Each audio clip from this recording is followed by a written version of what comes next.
প্রকৃতির অপার সৌন্দর্যের লীলাভূমি পটুয়াখালীর কুয়াকাটা এক স্থানে দাঁড়িয়ে সূর্যোদয় ও সূর্যাস্ত উপভোগের অনন্য সুযোগ এ সৈকতকে দিয়েছে ভিন্নতা। পদ্মা সেতু চালুর পর বেড়েছে পর্যটকের চাপ, বেড়েছে বিনিয়োগও। তবে সৈকতের আশপাশে অনুমোদনহীনভাবে একের পর এক হোটেল মোটেল ও বহুতল ভবন নির্মাণের অভিযোগ উঠেছে। এতে নষ্ট হচ্ছে সৌন্দর্য, সৃষ্টি হচ্ছে নানামুখী সমস্যা।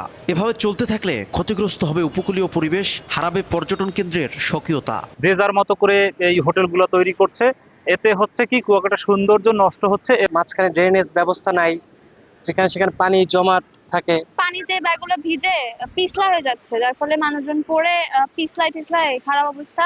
আমরা চাই কুয়াকাটা যেন সমুদ্র সৈকত মানুষ এসে সুন্দরভাবে ঘুরতে পারে। কুয়াকাটাকে পরিবেশসম্মত ও টেকসই পর্যটন নগরীতে রূপ দিতে 2008 সাল থেকে বিভিন্ন ধাপে প্রণয়ন করা হয় উন্নয়নের মাস্টার প্ল্যান। 2012 সালে স্থাপনা নির্মাণ ও জমি ক্রয় বিক্রয়ে বিভাগীয় কমিশনারের অনুমোদন বাধ্যতামূলক করা হয়। সবশেষ 2024 সালের 29 আগস্ট মাস্টার প্ল্যানের গেজেট প্রকাশ করা হয়। এতে জোনিং, ভবনের উচ্চতা নির্ধারণ, পরিবেশগত ছাড়পত্র, ড্রেনেজ ও বর্জ্য ব্যবস্থাপনা বাধ্যতামূলক করা হয়। অভিযোগ, মানা হচ্ছে না মাস্টার প্ল্যান। এখন পর্যন্ত অধিকাংশই হোটেলে অনুমোদন নাই। সরকারি একটা নিবন্ধন নেওয়া একান্ত প্রয়োজন। আমরা চাচ্ছি যে এটা খুব দ্রুত যেন বাস্তবায়ন হয় কুয়াকাটা উন্নয়ন কর্তৃপক্ষ। পর্যটন সংশ্লিষ্ট ব্যবসায়ীদের দাবি, অনুমোদন প্রক্রিয়ায় রয়েছে দীর্ঘসূত্রিতা ও জটিলতা। এতে পরিকল্পিত উন্নয়নের বদলে বাড়ছে ভোগান্তি। সবগুলো অনুমোদন একটা অফিসে পেতে পারি, তাহলে এটা আমাদের ভোগান্তি হয়তো বা অনেকটাই কমবে। মাসের পর মাস, বছর পর বছর যদি ঘুরতে হয়, তো সে তো আর বসে থাকার কথা না। স্বাভাবিক পর্যায়ে সে কিন্তু চাইবে যে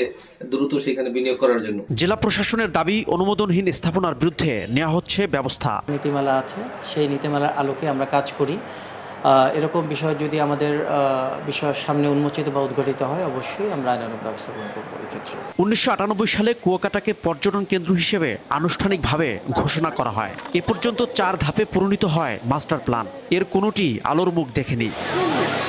29 কিলোমিটার দীর্ঘ এই সমুদ্র সৈকতের পর্যটন নগরী ঘিরে দেশের পর্যটন শিল্পে রয়েছে বিশাল সম্ভাবনা। কিন্তু মাস্টার প্ল্যানের আলোকে এখনই যদি পরিকল্পিতভাবে শহরটিকে সাজানো না যায়, সেক্ষেত্রে ভবিষ্যতে মুখ থুবড়ে পড়তে পারে পর্যটন কেন্দ্রটির। শিকদার জাবির হোসেন, সময় সংবাদ, পটুয়াখালী।